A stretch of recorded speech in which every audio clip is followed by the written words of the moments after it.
BNP নেতাকর্মীদের বাধার মুখে শহীদ মিনারে শ্রদ্ধা জানাতে পারেননি বলে অভিযোগ করেছেন ব্রাহ্মণবাড়িয়া ২ আসনের সংসদ সদস্য ব্যারিস্টার রুমিন ফারহানা। অভিযুক্ত বিএনপি নেতা আনোয়ার হোসেনকে গ্রেপ্তারের দাবিতে রাতেই ঢাকা সিলেট মহাসড়ক অবরোধ করে রুমিনের সমর্থকরা। তদন্ত করে ব্যবস্থা নেওয়ার কথা জানিয়েছে উপজেলা প্রশাসন।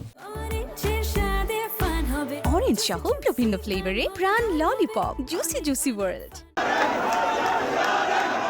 শুক্রবার রাত 12:15টা ব্রাহ্মণবাড়িয়ার সরাইলের কেন্দ্রীয় শহীদ মিনার প্রাঙ্গণে পুষ্পস্তবক নিয়ে ভাষা শহীদদের শ্রদ্ধা জানাতে যান স্থানীয় সংসদ সদস্য ব্যারিস্টার রুমিন ফারহানা। এ সময় উপজেলা বিএনপির সাবেক সাধারণ সম্পাদক আনোয়ার হোসেনের নেতৃত্বে তার সমর্থকরা রুমিন ফারহানার উদ্দেশ্যে ভুয়া ভুয়া স্লোগান দিতে থাকে। এতে দুপক্ষের মধ্যে ছড়ায় উত্তেজনা। এক পর্যায়ে রুমিন ফারহানার পুষ্পস্তবকটি ছিঁড়ে ফেলে প্রতিপক্ষের লোকজন।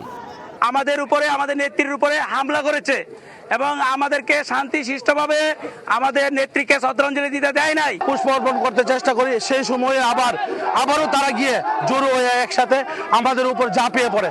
বিএনপির কিছু লোক তারা সেখানে রীতিমতো হামলা চালায়, আমার নেতাকর্মীদের উপরে হামলা চালায়, আমাকে একপাশে ধাক্কা দিয়ে ফেলে দেওয়ার মতন অবস্থা তৈরি হয়।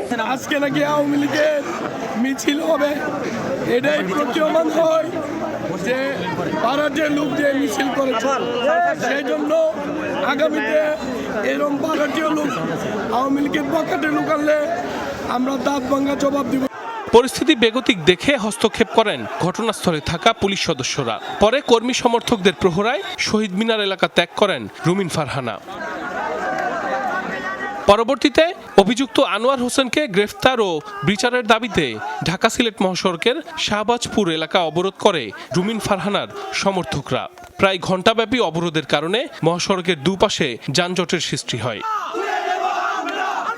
এ বিষয়ে তদন্ত করে প্রয়োজনীয় ব্যবস্থা নেওয়া হবে বলে জানিয়েছেন সরাইল উপজেলা নির্বাহী কর্মকর্তা।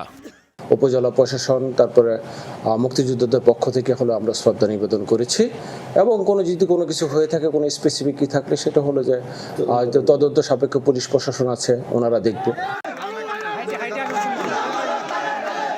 সাইফ আহমেদ, যমুনা নিউজ।